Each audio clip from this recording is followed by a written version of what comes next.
50 years from now, when the SPCA has been mowed down and replaced with apartments, the well-off and childless tenants who will inhabit the place will still be smelling kitty litter, thought Trinity. She mopped up piss, filled bowls with water, and enfolded yet another crying puppy into her arms. It was well past closing, but she was still there, waiting till the coast was clear, till she could hear the splash and clack of Lil's gumboots as she made her way across the desert of soaked concrete. After she heard the clatter of the door and she was sure she was alone, Trinity made her way up the hall, slick with the snail trail of her constant mopping, to reception where shelves bustled with toys, pigskin bones, rattles, ropes, and pooch tubes. There she took an oversized brass key and made her way past the aquarium of cats, ever restless and suspicious, and the pens of tumbling puppies. She went through double doors to the outside, the compound known as Death Row, to the dog. The cage was made out of dense wire that curled and wrapped in a thick prison weave. Most people were scared of the dog, but not Trinity. She put her key through the lock and with a practiced twist of her wrist went inside. He didn't gargle deeply or bark or snap at her arm. The dog had grown used to her. He needed her. Trinity didn't believe in death row. All animals, especially dogs, were innocent. It was people, not animals, who were evil. The dog, now nudging that tender and ticklish place under Trinity's ribs, was proof of this. She took a deep breath, clipped the lead onto his collar, and left. Marty was supposed to be having lunch in the mall today. It should have been his first date with Paul, or the vodka prince, as Marty secretly called him because of Paul's Russian-type looks. After going to the bar and eyeing him up every night for a week, he'd finally asked him out. Paul had pushed down on the tap and let Mac's summer ale flow, a hooker falls like torrent into the jug. Marty had leaned over the bar and asked him. For a terrible second, Marty thought Paul was going to decline, and in anticipation he mentally traced an exit past the bar, through the throngs of dancers and out into the shadows. But instead, Paul replied, "Lunch would be cool." Marty walked home that night with his size 10 feet floating a metre above the footpath. He planned to take Paul, the vodka prince, for a lunch in Cuba Mall. He liked it there, the way life seemed to echo and creep out of doorways and through the cracks and bricks. Yeah. Cuba Mall seemed to live in a state of perpetual happiness.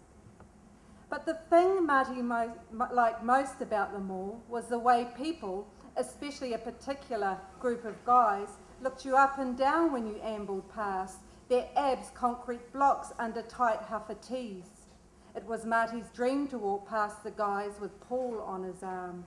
It was Marty's dream to belong. But in just a few short hours, the witch waved a wand and his life had changed. The vodka prince had been turned into a frog, and the fairy tale that once was Cuba Mall was now and forever a sinister place. The bucket fountain spilt blood instead of water, and the Wellington Southerly ripped at the faces of raw-skinned passers-by with all the force of Poakai, the giant eagle. Marty took a swing at his image reflected in the Les Mills mirror. He tried to focus on the words that yelled down at him, red and green from the gym's banner high above. Ambition, vitality, grip, force. He wanted to get lost in the testosterone-driven, looks-obsessed world of this place. He wanted to forget the girl in the park and her Jesus-like blue gaze and the way it had kept holding him even when the life had left her. Marty had always prided himself on his ability to stay strong in the hardest of situations. When his father passed on, He'd been the one who had organised the funeral and the wake that followed. His old lady referred to him as the family glue. But now he could feel it coming, the emotion driving up from gut to heart to eyes. There in the mirror, lurking in the places misted over with the steam of his sweat, he could make out the animal. And there he was, Marty, kicking and punching, beating the shit out of the dog. And there was the girl curled up like a ticky, and him, Marty, cradling her as steam curled from the blood that just kept pouring. "I'm okay now," she breathed wetly in his ear. "Don't hurt the dog." Marty took a final swing at his reflection in the mirror, and with a well-aimed fist finally made impact, breaking bones. "Take that, you fucker," he said to himself as the glass cobwebbed around his face and his emotion ruptured like ripe seed pods all over the polished wooden floor of the gym.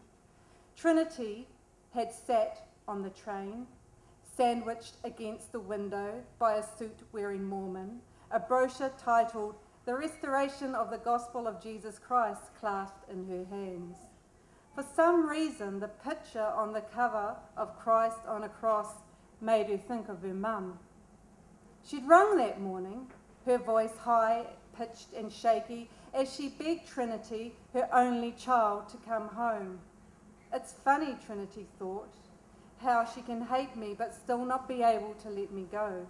Politicians are good at that, wanting the things they hate, hating the things they have. The last time Trinity had seen her mother was at the cop shop. Trinity had been arrested for breaking into a battery farm and releasing the 2,000 ravaged hens that were being held captive within its corrugated iron walls. Her mother, then just a wannabe MP, had been sent for. The headlines the next morning had read, "Local politician has criminal connections." Hysterical with shame, Trinity's mother, Jen, had thrown her out, told her daughter, spittle flying, that she never, never wanted to see her or her vegan friends again. As it turned out, Trinity's pro-chicken action won her mother the election that year. Battery farms, it seemed, were no longer in vogue, and thanks to her daughter, Jen now trod the grey carpeted halls of the beehive in comfortable mules, her hair framing her face in a Helen-like bob.